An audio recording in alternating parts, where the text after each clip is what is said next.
नमस्कार, मी रुचा. आज माझ्यासोबत आहेत एज्युकेट टू एलिव्हेट असं सांगणाऱ्या एलिट किड्स प्री स्कूलच्या फाउंडर आणि प्रिन्सिपल जागृती अभंग यांच्यासोबत. आज आपण मारणार आहोत त्यांच्यासोबत गप्पा आणि आज आपण त्यांना विचारणार आहोत त्यांनी हे एवढी मोठी स्कूल कशी उभारली ते.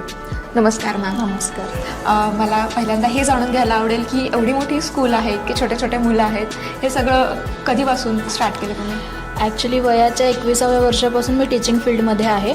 पहिले मी BEd, TTC, DSM ह्या सगळ्या गोष्टी केल्या. त्याच्यानंतर बऱ्याच स्कूल्समध्ये ॲज अ टीचिंग एक्सपिरियन्स घेतला. आजूबाजूचं मॅनेजमेंट आणि बाकी गोष्टींवर लक्ष होतंच, पण ॲज अ टीचर मला काही गोष्टींचं लिमिटेशन्स येत होते की काही आयडियाज असतात, काही गोष्टी असतात, पण आपल्याला कोणाच्या तरी अंडरच काम करावं लागतं.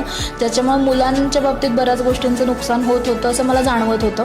सो त्यांना सजेस्ट करण्यापेक्षा, त्यांना चेंज करण्यापेक्षा मी असं डिसिजन घेतलं की मीच का नाही स्वतःची शाळा चालू करून मला जे काही हवं आहे ते मी मुलांमध्ये चेंजेस करण्यासाठी त्यांना एक छान प्लॅटफॉर्म तयार करता येईल. फेब्रुवारी 2017 अशी आपली एस्टॅब्लिशमेंटची डेट आहे. आता 6 वर्ष या फेब्रुवारीमध्ये आपल्या स्कूलला कंप्लीट होतील. ॲक्च्युली प्री स्कूल चालू होते 2 वर्षापासून. 2 वर्षाला आपण प्ले ग्रुपला ॲडमिशन देतो. So play group, nursery, junior, senior असे सध्या आपण 4 क्लासेस रन करतोय.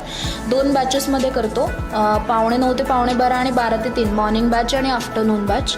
सो 2 ते 5 असा एज क्रायटेरिया तुम्ही पकडू शकता. ओके.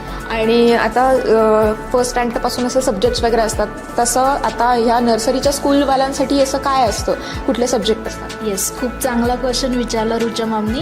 मोस्टली पेरेंट्सचं असं इंटेन्शन असतं की 2च वर्षाचं आहे, शाळेत टाकून काय करणार आहे, ABCD शिकणार आहे, 1, 2, 3च शिकणार आहे किंवा फ्लावर्स, फ्रूट्स, व्हेजिटेबल्स शिकणार आहे. तर असं नसतं. मुलांचे fine motor, gross motor skills हा आपला बेस आहे की जेणेकरून मुलांना पेन्सिल होल्डिंग कॅपॅसिटी देणं किंवा स्टेज डेअरिंग आणणं किंवा 2 वर्ष मुलं आई वडील सोडून बाकी कोणाच्यात मिक्स होत नाहीत, तर शाळेत घातलं की त्यांचं रुटीन सेट होतं, ते म्हणजे बाकी लोकांसोबत पण मिक्स व्हायला सुरुवात होते.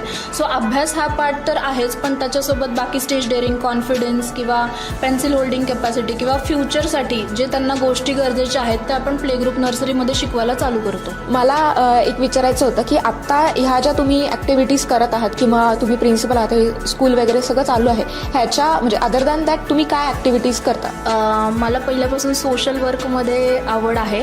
सो स्कूल म्हणजे हे पण एक सोशल वर्कच झालं, पण त्याला फायनान्शियल बेस असतो. पण ईश्वरी फाउंडेशन म्हणून आपले एक ट्रस्ट आहे ज्याच्या अंडर दरवर्षी आपण अनाथाश्रम, वृद्धाश्रम किंवा ब्लड डोनेशन कॅम्प किंवा आता मध्ये कोविड झाला त्याच्यामध्ये लोकांना धान्य वगैरे देणं, ह्या सगळ्या गोष्टी आपण दरवर्षी वेगळ्या वेगळ्या प्रकारे कंडक्ट करत असतो. कोविडमुळे बऱ्याच छोट्या मुलांचं शिक्षण हे घरी झालं आहे किंवा ऑनलाईन झालं आहे, तर त्याबद्दल काय सांगाल? माझं पालकांना एक सजेशन राहील की कोविडमध्ये 2 वर्ष मुलं घरी बसल्यामुळे फिजिकल मेंटल डेव्हलपमेंट पूर्ण थांबलेली आहे. प्ले ग्रुप नर्सरीला ज्या मुलांना आम्ही ज्या बेसपर्यंत आणून ठेवलं होतं, ती जेव्हा ज्युनियर KGला आफ्टर कोविड रिपीट आले त्यांना परत आम्हाला पहिल्यापासून बे शिकवावं लागलं आहे. तर माझं सगळ्यांना हेच सजेशन राहील की कोविड आता झाला, ज्या गोष्टी होणार होत्या त्या झाल्या, पण अजूनही काही पेरेंट्स लेट करतायत ॲडमिशन घ्यायला की नाही थांबू करू. तर असं करू नका. मुलांचं शिक्षण 2 वर्षापासून चालू झालंच पाहिजे, हा माझा तसा थोडा अट्टहास राहील. ओके. आपण आत्ता आंबेगाव बुद्रुकमध्ये ही आहोत आणि ही स्कूल इथे आहे, तर इथे आसपास राहणारे जे छोटे मुलं आहेत तर त्यांच्या पॅरेंट्सला तुम्ही काय सांगाल? येस, मी सगळ्या पालकांना हीच विनंती करेन की बऱ्याच पालकांना आपली शाळा माहीत आहे, त्यांना हेही माहिती आहे आपल्याला ह्या एरियातलं best preschool of the year award पण मिळालेला आहे. तर मी स्वतः इथे 365 डेज वर्किंग करत असते. सो खूप कमी स्कूल्समध्ये असं असतं की स्वतः फाउंडर प्रिन्सिपल स्वतः तिथे हजर राहून प्रत्येक गोष्टीत बघत असतात.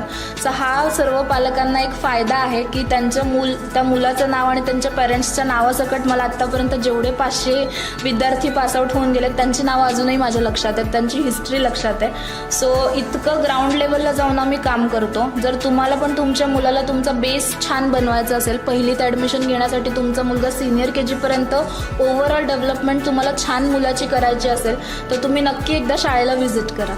नक्कीच करू. तुम्ही हे जे काही काम करत आहात ते अतिशय उत्कृष्ट आहे आणि तुम्ही या सगळ्या उद्याच्या भवितव्याचा पाया भक्कम करत आहात, त्याबद्दल खूप खूप शुभेच्छा आणि थँक्यू. धन्यवाद.